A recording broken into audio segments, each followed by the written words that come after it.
तो जैसे कि उपविष्टक के बारे में कहा जाता है कि बहुत ज़्यादा बड़ा एक कोटेशन दे देते हैं, तो उसमें जो इम्पोर्टेंट चीज़ होती है उसे हमें बस देखना है कि उपविष्टक में गर्भवृद्धि न प्रपन्नोति, अर्थात इसका मतलब ये है कि गर्भ की वृद्धि नहीं होती है, अर्थात गर्भ उत्पन्न हो गया है लेकिन उसकी वृद्धि नहीं होगी।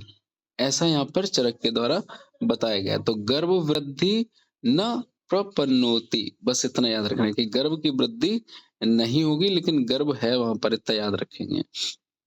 और उसी प्रकार से भागवत में कहा गया है कि वृद्धिम प्रपन्न प्रपन्न उवन स स्फुरा, अर्थात इस वर्ड को अंडरलाइन करेंगे कि स स्फुरा किसके लिए कहा गया है।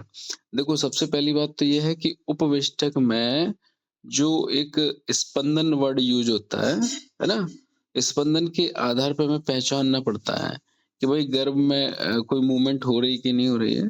तो उपवेष्टक में चरक के द्वारा तो बताया ही नहीं गया कोई स्पंदन होती कि नहीं होती है या अल्प होती है, कुछ भी ऐसा वर्ड यूज नहीं किया गया है। तो उसी प्रकार से यहाँ पर देखेंगे भागवत स्पष्ट तरीके से कह चुके हैं कि गर्भ में वृद्धि तो होती ही नहीं है, लेकिन उसके साथ साथ याद रखेंगे कि वहां पर भाई स्फुरण भी नहीं होता है। ठीक है, तो यहाँ पर याद रखें कि स्फुरण नहीं होता है, तो ये होता है मतलब नहीं सॉरी सा स्फुरण, मतलब कि स्फुरण होता है, वहां पर स्पंदन होता है, सा मतलब साथ में, तो स्फुरण यहाँ पर होता है कहाँ पर, उपविष्टक में, लेकिन गर्भ की वृद्धि नहीं होती है। अब देखते हैं नागोदर। नागोदर में लिखा क्या कहा जाता है कि कालम अवतिष्ठते अतिमात्रम अस्पंदन अस्पंदनश्च, अर्थात यहाँ पर याद रखें अस्पंदनश्च, याद रखेंगे क्या, अस्पंदन। तो चरक कहते हैं कि कालम अवतिष्ठते अतिमात्र, अर्थात तिष्ठते मतलब बैठा हुआ कह सकते हैं या स्थित हो सकता है। ठीक है, तो काल जो है बहुत अधिक समय से, है ना, काल मतलब टाइम, अधिक समय से, अतिमात्रम से बैठा हुआ है वो वहां पर गर्भ, लेकिन उसमें कोई भी स्पंदन नहीं हो रहा है। तो ये क्या होता है, नागोदर। तो कालम अवतिष्ठते अतिमात्रम यानी कि बहुत समय से स्थित हो चुका है लेकिन उसमें स्पंदन नहीं हो रहा है। तो अब इस अस्पंदन किसके लिए कहा गया है, नागोदर के लिए चरक ने कहा है। ठीक, फिर बताया गया चरक ने यहाँ पर भागवत देखते हैं कि उदरम वृद्धि अप्य त्रहिते स्पूर्ण चिरात, अर्थात यहाँ पर भी देखो जो स्पूर्ण है, चिरात वर्ड यूज है, चिरात मतलब क्रॉनिक मतलब लंबे समय से। तो यहाँ पर भी क्या बताया कि काल अवतिष्ठते अतिमात्रम, है ना, चाहे काल को अतिमात्रा कह लो चाहे चिरात कह लो, एक ही बात है यहाँ पर। तो स्पूर्ण यहाँ पर मिलेगा, है ना, लेकिन भागवत के द्वारा लंबे समय से मिलेगा, बहुत देर में मिलेगा। लेकिन यहाँ देखेंगे याद रखेंगे भागवत कहते हैं कि पेट में जो उदर की है वृद्धि होगी। ठीक है, उधर वृद्धि तो होगी और स्पूर्ण जो आएगा वो लेट आएगा। कैसा आएगा, लेट आएगा। तो स्पूर्ण चिरात किसने कहा है, भागवत ने कहा है। और अस्पंदन जो वर्ड दिया है वो कहा गया है आपके चरक ने बोला कि अस्पंदन यानी कि स्पंदन होता ही नहीं है। फिर कहते हैं कि भाई देखो अगर होगा थोड़ा बहुत स्पंदन तो काल अवतिष्ठते अतिमात्रम, मतलब कि यहाँ पर भी क्रॉनिक ही बता रहे हैं कि बहुत धीमे धीमे या बहुत लंबे समय में थोड़ा बहुत स्पंदन आ जाएगा। तो चरक यहाँ पर दोनों ही वर्ड यूज करके चले गए कि अस्पंदन और काल अतिमात्रम, मतलब बहुत लेट समय में स्पंदन हो भी सकता है। तो दोनों ही वर्ड यूज किए किसने, चरक ने नागोदर में। जबकि भागवत ने केवल एक ही वर्ड यूज किया है, क्या है, स्फुरण चिरात, अर्थात यहाँ पर स्फुरण होता है यानी कि स्पंदन होता है, अस्पंदन नहीं वर्ड यूज किया भागवत ने, ध्यान रखेंगे। तो इसी तरीके से हमें पहचानना कि अस्पंदन किसने कहा है आपके नागोदर में, चरक ने कहा है, जबकि स्फुरण चिरात किसने कहा है आपके, भागवत ने कहा। फिर देखते हैं नील गर्भ में। तो लीन गर्भ में कहा जाता है कि देखो यहाँ पर जो बेबी या गर्भ होता है तो प्रसुप्त प्रसुप्त अवस्था में सोया हुआ रहता है बिल्कुल, ना स्पंदते, अर्थात यहाँ पर बिल्कुल ही स्पंदन नहीं होता। तो यहाँ पर ना स्पंदते याद रखना है। क्या क्या वर्ड याद रखना, कि ना स्पंदते, तो बागभट्ट भी बिल्कुल इसी को ही फ़ॉलो करके चले गए हैं, ना स्पंदते, कोई नई चीज़ नहीं दी है इन्होंने, है ना?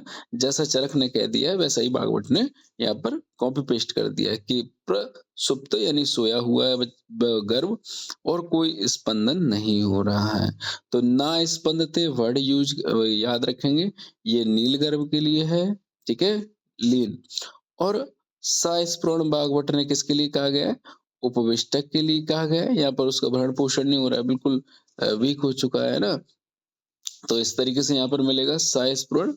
और स्फुरण चिरात जो वर्ड है भागवत के द्वारा वो आपको नागोदर में मिलेगा। कहाँ मिलेगा आपको? नागोदर में मिलेगा। तो बहुत ज़्यादा लेट वहाँ पर स्पंदन हो रहा है, ठीक है? क्या हो रहा है? स्पंदन वर्ड हो रहा है। तो ये याद रखेंगे। फिर देखते हैं यहाँ पर कि चरक अनुसार उपविष्टक, चरक द्वारा जो उपविष्टक कहा गया है कि स्पंदन के आधार स्पंदन के संदर्भ में निर्देश नहीं है। अर्थात मैं बता चुका हूँ कि जो स्पंदन या स्फुरण दोनों ही एक ही वर्ड है।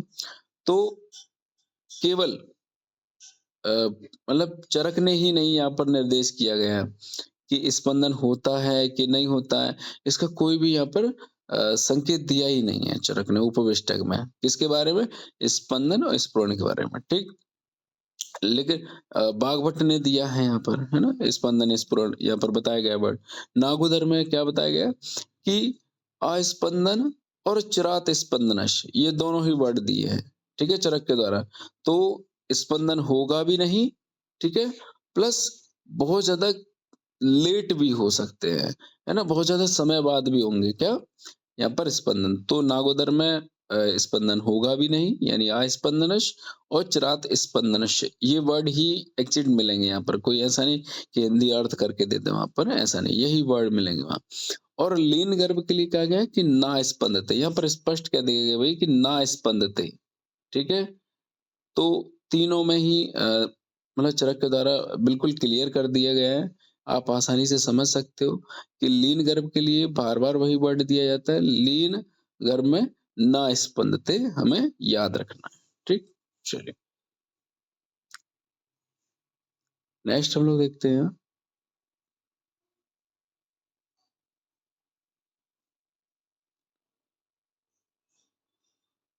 जैसा कि यहाँ पर चरक के द्वारा हम लोगों ने क्लियर कर लिया है। अब देखते हैं बागवट में। तो बागवट कहते हैं कि उपविष्टक, तो उपविष्टक में क्या बताया गया है कि गर्भ की वृद्धि रुक जाती है, ना च कुक्षि विवदते, अर्थात कुक्षि के मतलब यहाँ पर जो पेट है माता का वो बढ़ नहीं रहा है। क्यों नहीं बढ़ेगा? क्योंकि यहाँ पर गर्भ की वृद्धि भी रुक चुकी है, तो इस वजह से यहाँ पर अ, माता का जो कुक्षि है वो भी विवर्धते नहीं होगा यानी बढ़ेगा नहीं।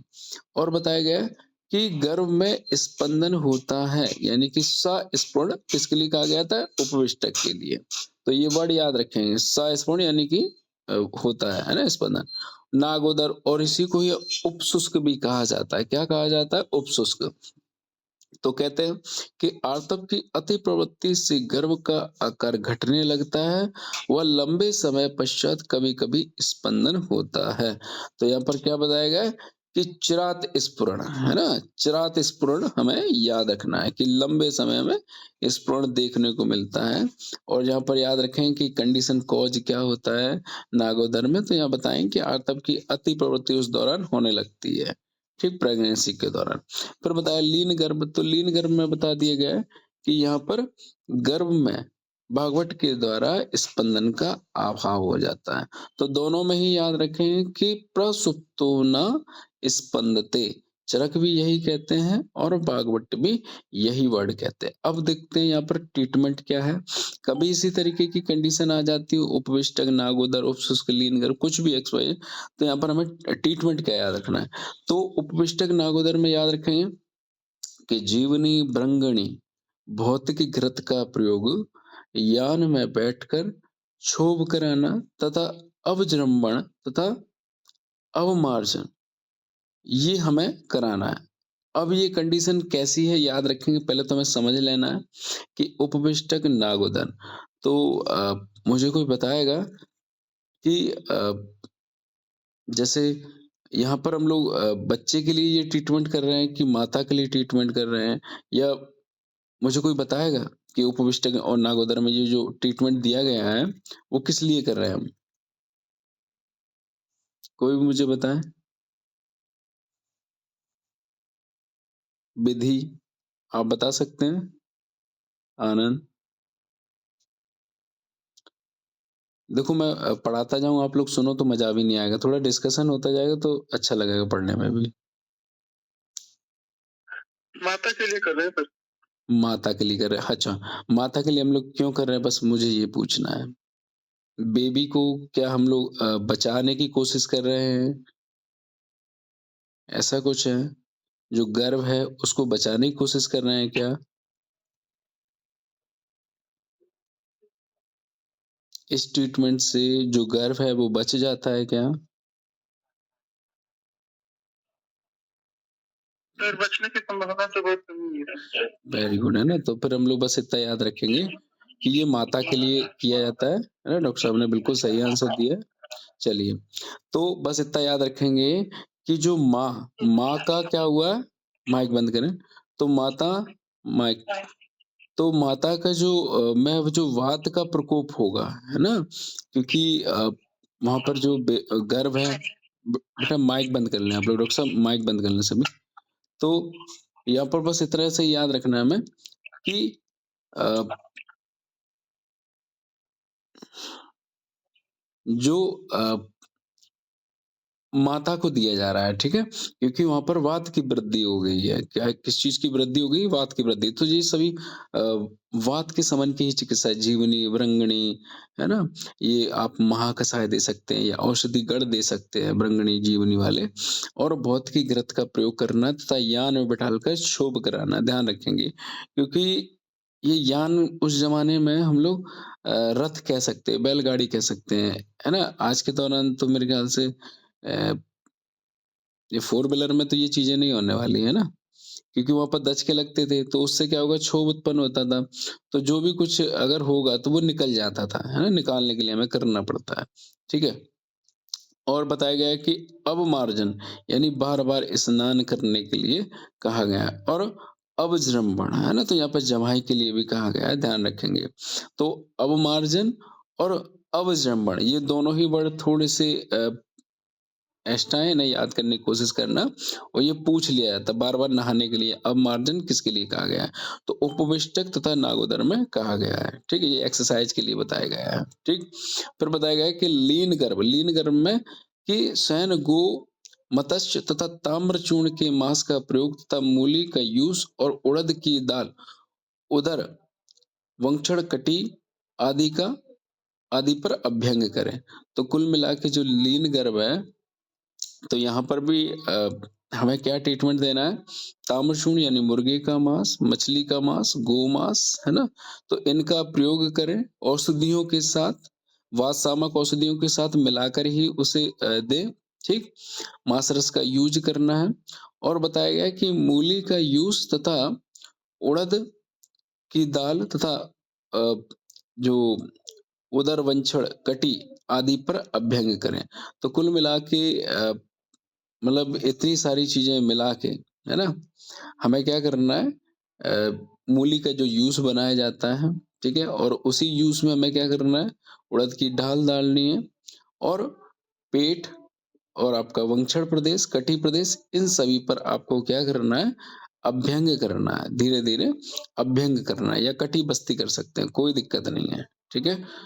तो ये पूछ लिया जाता है, ठीक? चलिए। अच्छा कुछ ऐसे टॉपिक हैं जो आप लोगों को समझ में नहीं आते हों या मतलब याद नहीं होते हों, कितनी बार भी याद करने की कोशिश की है? कोई मुझे बताएगा? ताकि उन्हें हम लोग सिंपली तरीके से याद कर लें। मैं पेज ओपन करता जा रहा हूँ, जिसको जो अच्छा लगे वो पूछ सकता है कि ये वाला क्लियर कर दीजिए।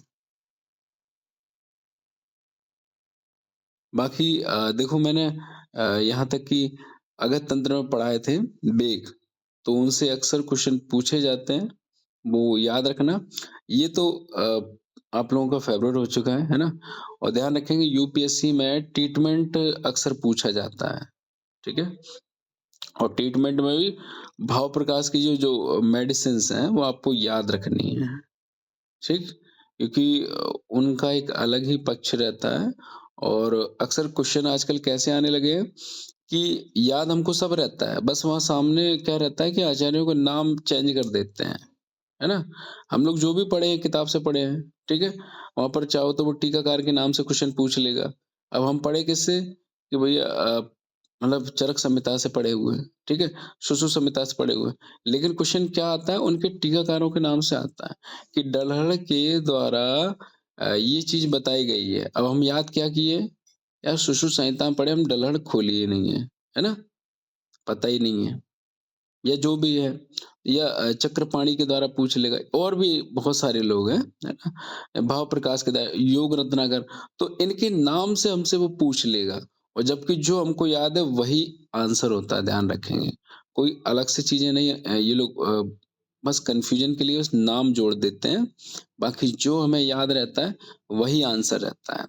तो एक बार भाव प्रकाश को थोड़ा-सा रीड कर लेना, उससे आजकल बहुत ज़्यादा क्वेश्चन बनने लगे हैं। ठीक है? नेक्स्ट हम लोग यहाँ पर देखेंगे अ,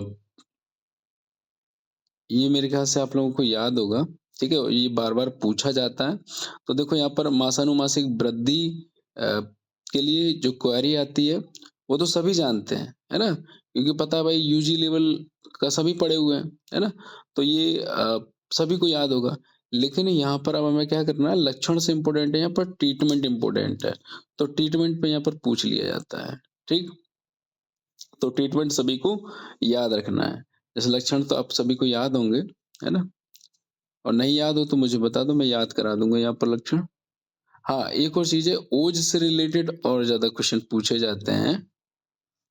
ओज ओज जहाँ बहुत ज़्यादा कन्फ्यूजन है, वहाँ समझ लेना क्वेश्चन आते हैं, ठीक? जैसे कि ये अगर आप लोगों को याद हो, तो बहुत अच्छी बात है। नहीं तो मैं एक बार रीड करा देता हूँ, ताकि सभी लोगों को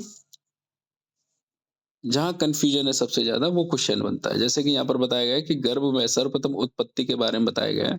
तो सभी लोग याद रखेंगे जैसे सिर के लिए कहा गया, तो कुमार भारद्वाज चरक ने माना है ना? तो जो कुमार भारद्वाज जी हैं, उन्होंने कहा है कि सबसे पहले गर्भ का सिर उत्पन्न होता है और सुश्रुत ने कहा है कि भई सबसे पहले मतलब सुश्रुत के द्वारा यहाँ पर सौनक जो आचार्य हैं, उन्होंने कहा है कि सिर पहले उत्पन्न होता है, ठीक है? फिर देखते हैं यहाँ पर कंकाइन, कंकाइन ने कहा है कि हृदय पहले उत्पन्न होता है और कृतवीर ने भी हृदय पहले उत्पन्न के लिए बताया गया है। भद्रकाप्य ने नाभि उत्पन्न करने के लिए कहा गया है। पाराशर ने भी नाभि उत्पन्न करने के लिए कहा गया है। तो देखो यहाँ पर याद रखेंगे, इस तरीके से हम लोग रटेंगे तो शायद नहीं याद हो, एक कहानी से याद कर लेंगे कि जो भरद्वाज जी हैं, ठीक है? बहुत ज़्यादा इंटेलिजेंट है, तो उनका सिर बहुत अच्छा है, मतलब सिर से ही इंटेलिजेंट होते हैं, है ना? माइंड से। तो भरद्वाज जी जो हैं, आप लोगों ने पढ़ा होगा जो आयुर्वेद की उत्पत्ति में, तो भरद्वाज जो हैं, तो उनका मतलब सिर बढ़िया है। क्या है? माइंड अच्छा। तो सिर सिर की उत्पत्ति किसने बनाई? भरद्वाज जी ने। अब कहा कि देखो भरद्वाज जी का जो सिर है, वो कैसा है? वो सोने का बना हुआ है। कैसा है? सोने का। तो बड़ा ही अच्छी बात है। फिर देखते हैं हृदय के बारे में। तो कंकायन, कंकायन कृतवीर, है ना? कंकायन से याद रखेंगे कि हृदय भैया कैसा है? कंकायन है, ठीक है? कंकायन जैसा है, कंकड़ों जैसा है हृदय और कृतवीर है। कैसा है? कृतवीर। सुश्रुत के द्वारा कृतवीर याद रखेंगे और नाभि कैसी है? भद्दी सी, है ना? भद्दी नाभि है किसकी? पाराशर की। भद्दी नाभि है पाराशर की, तो सीक्वेंस में याद रहेगा। चरक ने भाई क्या बोला? भद्रकाप्य भद्दे हो जाएगा, है ना? और पाराशर क्या है? सुश्रुत ने माना है। तो एक लाइन पूरी सी याद रखेंगे, नाभि भद्दी है किसकी? पाराशर की। किसकी? पाराशर की भद्दी नाभि। फिर कहा गया है कि मतलब कि गुदा के लिए कि भद्र सोनक, है ना? अब यहाँ कन्फ्यूजन हो है भद्रकाप्य भद्र सोना। तो भद्रकाप्य याद रखेंगे, है ना? और भद्र शौनक गुदा के लिए कहा गया है कि सबसे पहले गुदा का निर्माण होता है, उत्पत्ति होती है। उसी प्रकार से मारकंडे, मारकंडे ने कहा है पाणिपाद यानी हाथ और पैर। की उत्पत्ति मार्कंडेय के द्वारा पहले बताया गया है, मतलब सर्वप्रथम बताया गया है। तो मार्कंडेय तो एक ऐसा होता है ना कि जो उपले होते हैं, देखा होगा है ना गोबर के। तो ऐसा कहते हैं कि भई हाथ से पैर से मारो, कैसे भी करके मारो। तो याद रखेंगे पाणिपाद मतलब हाथ-पैर। तो हाथ-पैर की उत्पत्ति कौन कह रहा है? मार्कंडेय। तो मार्कंडों को मारते हैं ना फेंक-फेंक के लोगों में, तो किससे मारते हैं? हाथ से मारो या पैर से मारो, है ना? कोई मुँह से तो मार नहीं रहा है। तो ध्यान रखेंगे कि अगर ऑप्शन में होगा कि मार्कंडेय, तो मार्कंडेय के द्वारा हाथ पाणिपाद का निर्माण सबसे पहले माना गया है, ठीक है? तो उसी प्रकार से देखेंगे यहाँ पर कि उसी प्रकार से देखो यहाँ पर चरक ने कहा है कि बड़ीस के द्वारा अ, हाथ-पैर का निर्माण सबसे पहले तो बड़ीस मीन्स होता है पुराने ज़माने में झाड़ू को कहा जाता है। तो जब झाड़ू लगाते हैं हाथ-पैर से ही लगा लेते हैं ना, देखा होगा, हाथों से ही झाड़ू लगाते हैं। तो हाथ-पैर यानी बड़ीस वर्ड आएगा कि बड़ीस के द्वारा, है ना? अ, किसका निर्माण सबसे पहले बताया गया? तो आपको बताना है कि हाथ-पैर का, किसका? हाथ-पैर का। अब यहाँ बताया वैद्य जनक, तो जनक नाम से ही समझ में आ रहा है कि भई ये पिता है। तो ये क्या है? इंद्रियाँ। इंद्रियों का निर्माण सबसे पहले बताया गया है। तो जनक आचार्य ने इंद्रियों का निर्माण सबसे पहले बताया गया है, ठीक है? और अचिंत अचिंत मरीच काश्यप ने बताया। बोले कि अचिंत मुझे पता ही नहीं है भाई कि क्या है ना? हो भी मैं भी हो सकता है, कुछ भी हो सकता है निर्माण, मुझे नहीं। तो अचिंत ध्यान रखेंगे, ज़्यादा टेंशन-वेंशन ना लो, है ना? चिंता ना करो, जो भी होगा हो जाएगा, कुछ भी हो सकता है। तो काश्यप क्या थे? टेंशन फ्री थे, है ना? मरीच काश्यप, है ना? तो उन्होंने कह दिया अचिंत का सर्वप्रथम अ, उत्पत्ति होती है। ऐसा नहीं कि सिर है, हृदय, गुदा क्या है, मुझे नहीं पता, ठीक है? मैं अचिंत हूँ। तो अचिंत के निर्माण सबसे पहले हो जाता है। तो नेक्स्ट देखें आत्रेय ने कह दिया कि देखो आप लोग फालतू के झमेले में ना पड़ो। सबसे पहले यही देख लो कि थोड़ा-थोड़ा सब कुछ एक साथ ही हो जाता है। तो सर्व अंग किसने कह दिया? आत्रेय जी ने कह दिया। उसी प्रकार से धन्वंतरी जी ने भी क्या कह दिया कि सभी अंग एक साथ हो जाते हैं उत्पन्न, ठीक है? और गौतम जी कहते हैं भैया मध्य शरीर सबसे पहले उत्पन्न होता है। तो भगवान जो गौतम हैं, उनके बारे में याद रखना, वो सभी धर्मों को मतलब मध्य मानते हैं। ऐसा नहीं कि भई ये बहुत ज़्यादा श्रेष्ठ है, ये बहुत ज़्यादा निकृष्ट है, ऐसा नहीं।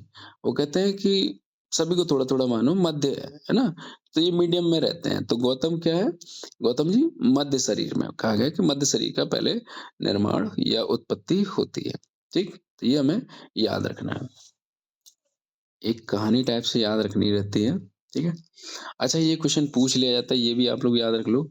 अक्सर जैसे कि द्वहृदय अवस्था जो बताई गई है, तो चरक के द्वारा तृतीय मास कहा गया है और सुश्रुत के द्वारा चतुर्थ मास कहा गया है। लेकिन चरक और सुश्रुत से अब नहीं क्वेश्चन आते हैं। आएगा तो कन्फ्यूजन के लिए भाई भागवत से आएगा कि भागवत के द्वारा 3 पक्ष से 5 मास तक, ठीक है? अब यहाँ आता है 3 पक्ष क्या होता है भाई? 1 पक्ष में 15 दिन होते हैं। तो ये मॉडर्न को फ़ॉलो करते हैं, है ना? नहीं मॉडर्न इनको फ़ॉलो करता है। मॉडर्न को ये क्या फ़ॉलो करेंगे? तो मॉडर्न इनको फ़ॉलो करता है, ठीक है?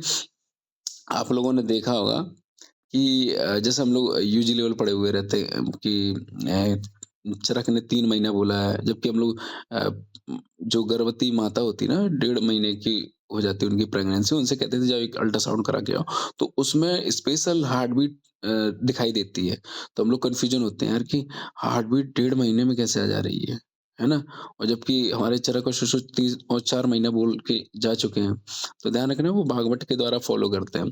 तो 3 पक्ष यानी कि 15 तिया 45 स्पष्ट तरीके से यहाँ पर कह दिया गया है।